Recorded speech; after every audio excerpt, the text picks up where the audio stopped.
sëñ Mountakha Mbacké yàlla na fi yàgg lool te wér ak kilifa diine yëpp ci Sénégal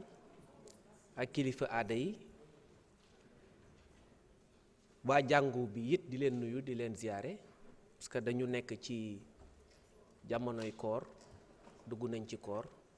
di baalu àq ñëpp di baal àq ñëpp di rafetlu taxawaay bi pertinence su intervention yi fii yi ma fi gis yëpp parce que yàgg naa ko wax nous avons une assemblée nationale de qualité ma fiy gis aussi samay nit ñoo xam ni maak ñoom démb la woon ñu bokkoon ci combat bi un combat patriotique qui a été de très longue haleine muy ñoom Guy Marius Sagna ñoom Mohamed Ayib Daffé ñoom Cheikh Thioro Cheikh Bara doyen yéen ñëpp ñu bokkoon combat bi di xeex ak ñi fi nekk ñëpp honorable député Amy Dia ak ñëpp ku lim juum ñu nekkoon ensemble di xeex pour que la révolution sonne moo tax bi tiis bi amee ñuy masawu famille yu xale bi fi jóge Abdoulaye Ba di leen masawu te di leen jaal seen doom suñu rakk di ñaawlu li fi am di ko regretter encore une fois comme ni ñu ko waxee woon ñu àndoon di xeex ñun ku ñu xam-xam ni nguur ubul suñu bopp moo tax bi loolu amee ñu bari di jam kilifa gi ne na dem na démissionner dama leen bëggoon wax ñëw leen jël parce que man yanuwuma nguur loolu lañ jàng ñun ci Sonko nous avons un rapport très distant avec le pouvoir booy daw di ut nguur ñun duñu ci fekk parce que li ñuy def pour ñun c'est la continuité du combat patriotique nous voulons servir notre pays te xaaruñu ci dara en contrepartie loolu lañ gëm loolu la ñuy dund ñu xam nañ ne loolu lañ gëm loolu la ñuy dund ñu respecter avis yëpp nag opinion yëpp malgré parfois critiques yi nga xamante ni c'est acerbe wax naa ko mais ça entre dans le cadre normal de l'expression démocratique c'est ça aussi la vie démocratique il faut que ñu nangu loolu boo nekkee ci kanam da ngay yaatu ginnaaw li sëñ bi doon wax naan booy jiite da ngay fay lempo yi nag mooy wax ju sew jeeg saaga yeeg yépp dañ koy nangu amul benn problème ñun li ñuy def rek mooy focus ci suñu liggéey jéem a servir suñu pays loolu rek moo ñu intéressé question yi am na solo débat yi c'est de haute facture wax ngeen ko loi bi c'est une loi révolutionnaire parce que jaar nañ fi ci ay jafe-jafe yu bari déggoon nga yi fi amoon jamono jooju ay ndaw lañ woon ñu tuddee woon calo bleu ñu jógee fa ñu ñëw ci les marrons du feu ak yeneen yi nga xamante ni dañ ko doon organiser ci day mel ni genre clandestinité bu ñuy def au cœur du pouvoir ñu ñëw nag ñun organiser lépp parce que ñun dañu gëm ni dëkk dañ koy organiser dañ koy defar loolu moo sabab loi yi nga xamante ni day leeral les activités yi nga xamante ni sécurité privée lay renvoyer damay répondre ci quelques questions yi nga xamante ni posé nañ ko di baalu ak honorable député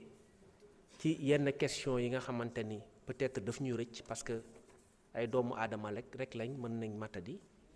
mën na am yoo xamante ni dañ koy fàtte. Fodé Mané dafa poser question sur l'installation des caméras de surveillance par des privés xam ngeen ni la collecte des données à caractère personnel ci wàllu caméra yi dafa am benn loi boo xamante ni ñu ngi koy tuddee la loi portant protection des données à caractère personnel foofu dafa am organe bu ñu naan CDP boo xam ne day am un rôle à jouer un rôle régulateur parce que du noonu la neex rek ngay installer caméra da nga war a am dispositif boo xam ne da nga war a am autorisation ba pare dafa am zone yoo xamante ne da nga koy installer pour ne pas porter atteinte à la vie privée am na yoo xam ne mën nga ko installer sous autorisation am na yoo xamante ni mën nga ko installer sans autorisation mais lépp loi bi da ko encadrer honorable Tandjigora nee na dispositif de contrôle respect des droits des travailleurs loi bi dañ ko niñ ko sancee niñ ko defaree dañu prévoir également le respect des droits des travailleurs parce que dañu gis ni gardiens yi état obligation mooy protéger les plus faibles am na ku ko wax donc da nga gis gardien yi di dund conditions yu difficile loi bi également prévoir na ko ba pare prévoir ay sanctions contre des employeurs yoo xam ne aligné wuñu ci code du travail loolu moo tax loi bi dafa indi leneen lu bees ci côté boobu côté formation bi lii dinaa ki ñëw ci affaire formation force de défense mais dafa laale formation sécurité privée bi tam mais formation bi régir nañ ko effectivement ci loi bi jël na ko en compte parce que dañu ne ki nga xamante ni dafa bëgg a exercer une activité d'agent de sécurité privée dafa war a am une certification professionnelle à l'issue d'une formation dans un centre de formation agréé par l'État donc côté formation bi yi féete na boor amul problème condition de délivrance agrément bi aussi projet de loi bi da ko clarifier dafa am ay pièces yoo xamante ni da nga koy fournir pour ñu mën la jox agrément mu ngi ci biir texte bi. Honorable député Tahirou Sarr posé nañu question sur souvent da ciy ñëw moom d'ailleurs sur les cartes le séjour des étrangers da koy évoquer souvent dama koy dégg mu koy wax mais dama koy renvoyer rek à la loi 71-10 du 25 janvier 1971 parce que chaque fois day wax carte de séjour bi mu am Sénégal ñun juddooguñu woon 1971 ba des cartes de séjour dafa am Sénégal donc loolu dama koy rappeler pour mu gëstu loi boobu loi bi dafa prévoir les conditions d'admission de séjour et d'établissement des étrangers au Sénégal avec un décret d'application 71-868 du 28 juillet 1971 donc depuis 1971 carte de séjour am na Sénégal maintenant dans l'espace après dafa am benn accord uniforme bu CEDEAO boo ñëwee maintenant dëkk Niger wala dëkk ci espace CEDEAO bi am nga liberté de circulation ak droit d'établissement bi mooy mën nga fi toog 3 mois mais à l'issue des 3 mois da ngay ut une carte d'identité d'étranger boo xam ne balaa nga koy am da ngay déposer ce qu'on appelle une indemnité d'expatriation pour dellu boo bëggee dellu maanaam boo fi nekkee en situation irrégulière pour ñu delloo la da ngay déposer une indemnité boobu nag bariwul defe naa ëppul 10 000 francs bariwul donc loolu lañ bëgg a yokk bu boobaa parce que temps boobu dañ ko aligné ci billet d'avion yi wala billet de retour yi indemnité boobu rek la ñuy yokk suñ ko yokkee su boobaa dina mën a permettre par exemple un Américain wala keneen peut payer wala quelqu'un qui est ressortissant de l'espace CEDEAO peut payer au moins 1 million ba 2 millions wala 3 millions montant yoo xam ne ça permet de renflouer les caisses de l'État ba pare boo nekkee en situation de séjour irrégulier ñu mën la expulser à tes frais donc loolu rek la donc loi bi depuis 1971 am na sur le séjour des étrangers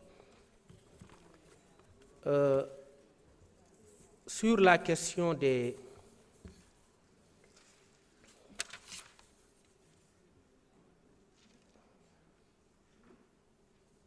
question bi nga xamante ni honorable Guy Marius Sagna posé na ko Guy ñun xam nañ sa sensibilité effectivement par rapport aux 7 filles qui ont été renvoyées de la formation. Le renvoi des 7 agents de police fait suite à une violation des textes régissant les formations de la direction de la formation de la DGPN, notamment le règlement intérieur qui régit les normes de conduite, de discipline et d'assiduité. En outre, l'état de grossesse est une cause d'inaptitude incompatible avec les exigences de la formation militaire et policière. Toute inaptitude constatée au cours de la formation est un motif de renvoi. Dinañ ko xoolaat suñu équipe lii lañ consolider comme résultat loolu moo tax ñu génne leen fa bon c'est la réponse à votre question mais yii yëpp mën nañ ko xoolaat après parce que sur la question de ces 7 filles renvoyées je viens d'avoir cette information là donc on pourra voir comment réévaluer la chose xam naa après mën nga ma saisir ñu waxtaan ci.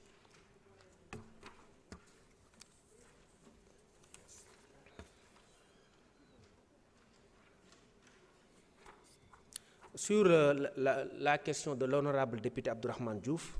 privilégier les nationaux et les sociétés sénégalaises sur les sociétés de sécurité étrangères, je suis parfaitement en phase.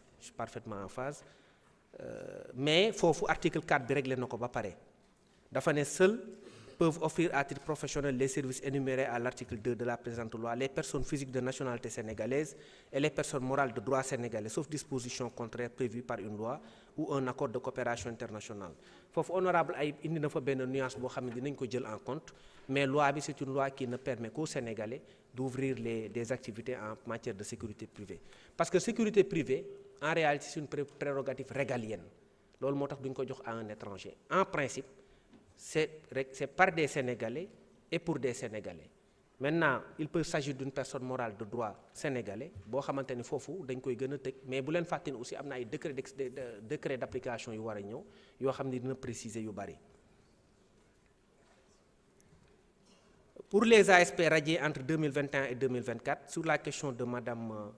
l'honorable députée Oulimata Sidibé, les ASP radiés entre 2021 et 2024 ont tous été formés et réintégrés au courant du mois d'août 2025.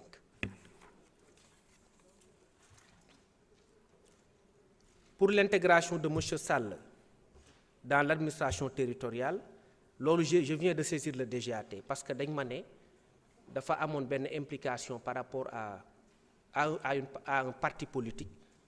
boo xamante ni c'était à l'époque de l'opposition. Donc pour ses opinions politiques moo taxoon ñu pourchasser ko te loolu en démocratie je ne peux pas l'accepter. J'estime que c'est une illégalité a priori, mais on verra ce que le dossier révèle. Le directeur général de l'administration territoriale a été saisi. Moom dina ko xool après dina ma revenir sur ça. Sur le renforcement de la présence des sapeurs-pompiers à Diourbel, honorable Koumba Ndiaye, la brigade nationale des sapeurs-pompiers a reçu dernièrement un lot important de matériel dans le cadre d'un projet financé sur ressources extérieures. Foofu aussi prévoir nañ un renforcement de la présence des sapeurs-pompiers justement à Diourbel. Sur l'utilisation des armes par les sociétés de sécurité privée, le projet de loi prévoit d'encadrer et de contrôler l'emploi des armes par les entreprises de sécurité privée. Il permet de prévenir les risques d'abus et de dérives liés à l'armement des agents. Avec ce projet, l'usage des armes reste exceptionnel. Parce que tam usage des armes mënuñu ko considérer comme exceptionnel comme ni ma ko waxee dans la doctrine du maintien de l'ordre pour les forces de défense ba pare di ko considérer comme quelque chose de tout à fait normal pour la sécurité privée. Loolu moo tax loolu aussi dañ koy encadrer. Ku ci yor arme da ngay am une autorisation de port d'arme après une formation aguerrie en la matière ñu doog a la jox une arme.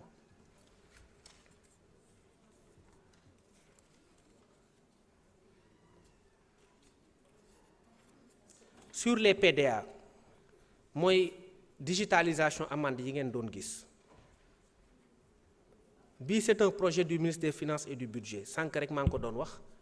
ci feneen fi nga xamante ni du woon fii PDA yi dafa am solo parce que ça permet de lutter contre la corruption routière et ça évite un contact direct entre l'agent et le contrevenant mooy ki def contravention su boobaa moom day fay directement mu dugg ci compte trésor bi. Actuellement on en a à peu près 200 et quelques qu'on continue à utiliser mais man bi ma ñëwee j'ai écrit yàggul sax fan yële passé bi ma xoolee xam ni il fallait lutter contre les questions de corruption routière. J'ai initié 2 axes, 2 plans. Le premier plan, c'est que de me demander à ce que toutes les unités qui sont dans la circulation soient dotées de bodycam. C'est pourquoi on a commandé 2500 bodycam qui seront livrés incessamment. Ben. Deuxièmement, les PDA, caméras piétonnes, que ce soit la police ou la gendarmerie, en seront également dotés. Képp ki nga xamante ne day nekk ci circulation bind naa ministre des Finances wax ko parce que loolu aussi ça permet de renflouer les caisses de l'État à travers un système de perception de l'amende qui est transparent. Boo boolee bodycam ak PDA corruption mënatu fa am parce que kuy def corruption dañ lay filmer te corruption ça gangrène notre société parce que li muy def mooy li nga xamante ne moo war a dugg ci poche sénégalais day dugg ci poche nit ki te loolu aussi commandé nañ également ay PDA au niveau du ministère des Finances yooyu yëpp dinañu ko livrer.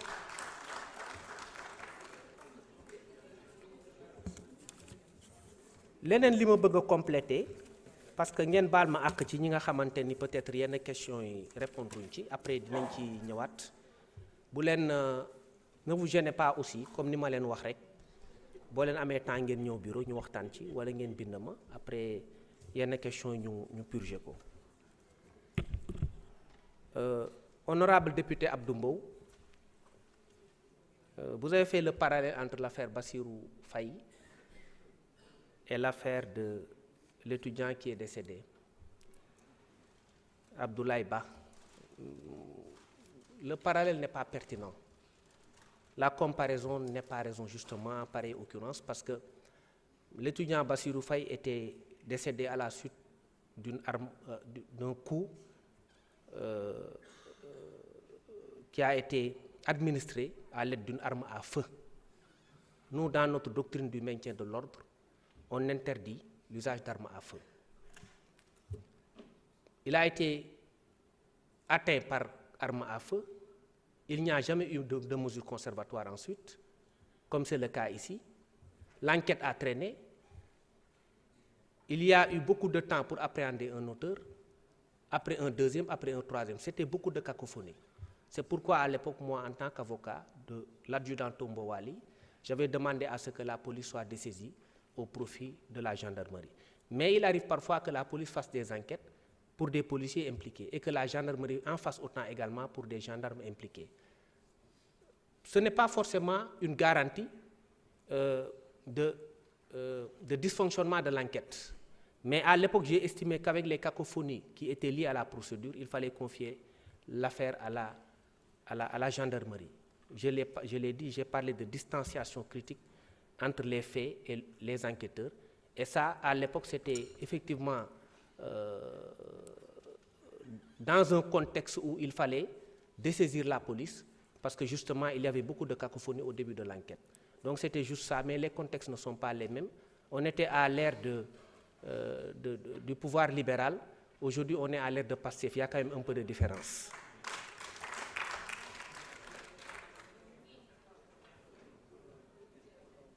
Dans le cadre de ces faits qui ont été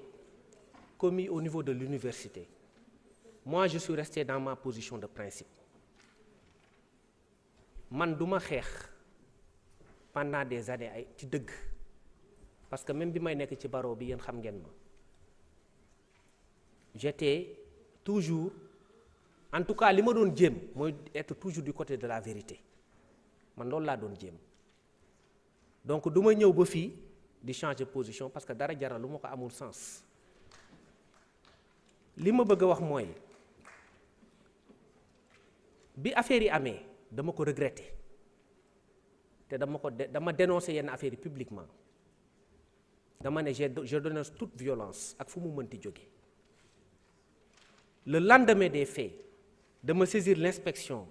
des services de sécurité pour mu ubbi une enquête. Les premiers résultats sont tombés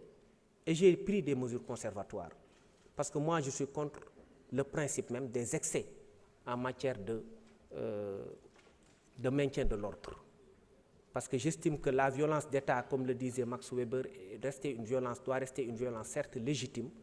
mais pour moi ça devrait être une violence, quoique légitime, mais quand même mesurée. Quand on interpelle quelqu'un qui est sans défense, on n'a plus besoin de lui donner des coups inutiles. Ça ne sert absolument à rien. J'estime que c'est excessif et tout ce qui est excessif devient dérisoire. C'est pourquoi moi, depuis le départ, j'ai condamné un certain nombre de choses, par quelque bord où que cela puisse provenir, mais j'ai estimé que dans le cadre du maintien de l'ordre, il y a lieu d'être mesuré, de rester professionnel et de ne pas donner une mauvaise image de la police. La police a essuyé beaucoup de critiques, parfois fondées, parfois aussi quelque peu infondées. Parce que tous les policiers ne se retrouvent pas dans ce qui s'est fait. Il faut le dire. Tous les policiers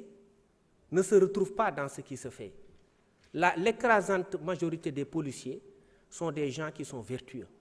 et qui sont à cheval sur les règles. Moi, je l'ai dit, dans mon département, sous ma gouverne, sous ma coupole, en tant que ministre de l'Intérieur et de la Sécurité publique, il y a des choses que moi, je n'accepterai pas. Tout au long de mon mandat de ministre de l'Intérieur, il y a des choses que je ne tolérerai pas. Parce que pour moi, c'est une position de principe. Et c'est même contre nature pour moi de voir des gens maltraités dans un cadre qui dépasse même le simple maintien de l'ordre et de la sécurité publique. C'est pourquoi j'ai aujourd'hui même pris des mesures conservatoires qui peuvent évoluer le temps de l'enquête interne. Je vous l'ai dit, nous, notre doctrine du maintien de l'ordre obéit à une logique de maîtrise et de proportionnalité dans tous les actes. Ça a été déjà montré par Ousmane Sonko lors de son déplacement récent au niveau de la police parce que maa ànd ak moom ñu dem seeti force de défense yi waxtaan ak ñoom exprimer suñu doctrine de maintien et de rétablissement de l'ordre mu mel ni que c'était prémonitoire ñu teg ci quelques jours après mu am problème bi mais ñun gëmuñu loolu ñun dunduñu loolu te ñun suñu nu ñu yaree ak lu ñu xam ñun ci maintien de l'ordre ñun li ñu gëm mooy ay excès waru ci am lépp dañ ko war a teg ci yoon teg ko dans le cadre du respect des droits humains et des droits des personnes loolu moo tax ma ni am na ay abus parfois da nga koy gis mais bu ñu jeter aux orties les forces de défense et de sécurité parce que ñun bu ñuy nelaw ñoom ñooy assurer suñu sécurité ñoom ñooy veiller da ngeen di gis temps yi rapidité intervention yi parce que moo lay wan ne mbir mi mu ngi changer dañu am ay remontées ci ay agressions wala yooyu mais très rapidement da ngeen di gis ni dañuy interpeller nit ñi te loolu c'est une nouveauté da ngeen di gis également que à chaque fois que ñuy intervenir day am ay communication de la police gendarmerie aussi day communiquer mu am une interaction entre les forces de défense et l'opinion parce que ça permet de rapprocher les populations des forces de défense bii passé fan yi passé police ubbi na benn plateforme également boo xam ne da nga am un contact direct avec eux di leen signaler ay affaires yoo xamante ni ça pourrait leur permettre malgré la modestie des moyens d'intervenir en cas de danger donc loolu aussi c'est une évolution boo xoolee am na yoo xamante ni sénégalais duñ ci rendre compte je vous donne l'exemple de la lutte contre la mendicité entretenue par les personnes de nationalité étrangère tey boo demee au centre-ville wala certains espaces dootoo leen fa gisati mais loolu dans le cadre d'un travail en douce lañ ko réglé ba nga xamante ni pratiquement centre-ville wala biir Dakar gisoo ci fi ay mendiants yoo xam ne xale yi dañ la daan dab di la xëcc ànd ak seen i ay nit yu ànd ak seen i doom ak et cetera c'est devenu maintenant rare parce que loolu dañ ko xeex donc c'est des résultats à mettre à l'actif des forces de défense et de sécurité qui sont sous notre autorité parce que ñun dañuy dégager benn politique mais sur le terrain ñoom ñoo koy exécuter la camaraderie police gendarmerie dañ ko renforcer léegi à travers les opérations combinées police gendarmerie yi nga xamante ni ñun suñu bopp dañ ciy participer loolu aussi c'est des nouveautés et c'est des choses à saluer donc forces de défense et de sécurité bu ñu leen jeter rapidement aux orties parce que là l'écrasante majorité de ces gens-là ne se retrouvent pas dans ce qui se fait dans ce qui s'est fait à l'université ils ne se retrouvent pas dans ce qu'on pourrait appeler bavure parce que c'est des gens qui sont professionnels et la police sénégalaise est une police républicaine donc c'est des gens qui méritent le respect pour la plupart mais foo dem nag di nga fa fekk ñoo xamante ni bokkuñu ak ñi nga xamante ni dañu nekk à cheval sur les principes corps de métier boo dem da nga ko fay fekk te ñun dañ koy continuer di condamner incha allah te dinañ continuer def le tout ba léegi loolu ñu génne ko rapidement ci police bi leneen li may wax également à nos amis de l'opposition bu ñu politiser des questions de sécurité nationale parce que dafa am yoo xamante ni day am benn genre dama koy wax fii dañuy dem ba les questions de sécurité nationale dañ koy politiser te je pense que les étudiants wala suñuy rakk ak ñooñu am nañ benn intelligence boo xamante ni duñ leen emporter ci yenn combat yoo xam ne du seen combat parce que il faut pas aussi minimiser l'intelligence de nos jeunes frères ils sont assez intelligents pour savoir distinguer le bon grain de l'ivraie la bonne graine de l'ivraie et savoir que man kenn du ma embarquer ci benn combat politique du ma ko nangu man jàng moomu fi indi damay jàng su may revendiquer dinaa ko def dans un cadre républicain ba am samay droit te du ma toj du ma yàq du ma tooñ mais benn politicien du ma embarquer ci benn combat ma ko ci topp du ma ko nangu te loolu aussi j'invite nos jeunes frères à rester avec nous à être avec nous qu'on soit ensemble que tous les Sénégalais se retrouvent mais que bu fekkee ni dañu am ay manifestations wala ñu bañ a attaquer les biens publics parce que biens publics yi ñun ñëpp a ko bokk ñu préserver ce patrimoine là parce que bu ñu ko yàqee suñu poche aussi moo koy defaraat c'est la raison pour laquelle moi je l'ai dit nañuy xool suñuy comportement ñun tamit de part et d'autre parce que ku ci nekk am na ci loo def yoo xamante ne c'est pas forcément de mise ñu mën a defar dëkk bi ensemble ba pare yenn comportement yi ñu bàyyi ko am na loo xam ne aussi bëggoon naa ci tontu rapidement fan yële passé ci communication bi ñu doon def communication gouvernementale bi j'ai eu beaucoup de retours sur les vidéos qui ont été projetées je pense que loolu baax na ñu leeral ko li may leeral rek mooy man damay bañ toujours ñu ne dafa am ñoo xam ne dañuy nekk fële ne ñu nag yow a yam mais man loolu du ma ko nangu dañuy bëgg forcément mënul ak ñoom mais man j'ai le droit de voir man mon identité propre mais lan nga bëgg ma forcer la ba ma mel ni yow xanaa da nga yaakaar ni yow li nga nekkee baaxul ba bëgg ma ci tiire man dama bëgg a def lu baax bàyyi ma ak sama lu baax booy def leneen defal leneen man xaw ma yenn yi du ma naxaate du ma yow doo man sa style nga am man ma am sama style et je suis fier avec mon style parce que lii moo ma may li ma am te lii laay conserver dañu doon projeté ay image di wane may rappeler contexte évolution violence bi dans un espace wax ci lu bari di contextualiser comme je l'ai dit ñu wane benn vidéo boo xam dañ ko projeté fekk maa ngi expliquer ma dégg sax ñu ne vidéo bi dafa daté de 2022 mais yu ñu fa wane yëpp génnewul ci ñaari weer yi xam nga foofu dafay am parfois ay manipulation parce que li ñu fa génne yëpp muy vidéo ki nekk ci balcon bi muy photo arme yi muy agression marocain bi maa ngi expliquer contexte évolution danger bi université yëpp génnul ci ñaari weer yi ba ci vidéo bi may wax ñi nekk ci kaw terrasse bi ak vidéo ñi nekk ci beneen terrasse bi di manipuler ay grenades yooyu ci jour bi la mais yeneen ni c'est des vidéos yoo xam ne ci contexte 2 mois yi la am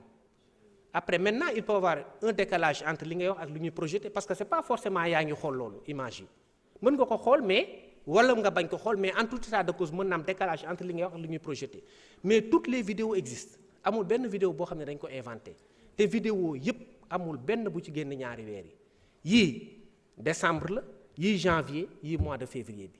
maintenant montage bi nag ça c'est l'équipe de montage le ministre ne participe pas à des montages ñun yooyu duñ ko def c'est l'équipe de montage qui vient monter les vidéos après ñu projeté ko yow da ngay expliquer rek loolu rek lañ def donc lu ñuy def rek ñun dañ koy def de bonne foi bañ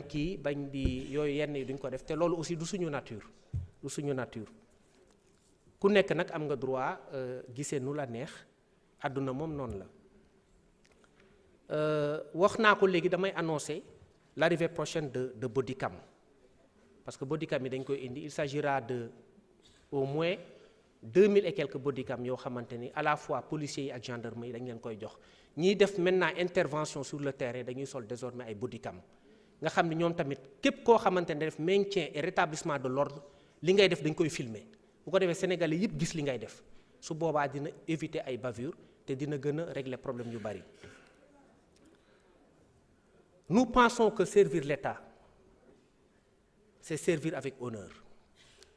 c'est agir sans jamais renoncer à l'éthique, c'est faire vivre les valeurs républicaines dans chaque intervention afin que la force reste toujours au service du droit et de l'intérêt général. Loolu lañ gëm pour ñun c'est une exigence collective. Le peuple par son sens de la responsabilité, son respect des règles et de son engagement citoyen aussi a un rôle essentiel à jouer. Par quelque bord que l'on puisse se trouver, nous sommes tous des Sénégalais. Moi, je plaide l'union des cœurs, je plaide la concorde dans le cadre du respect du bien public,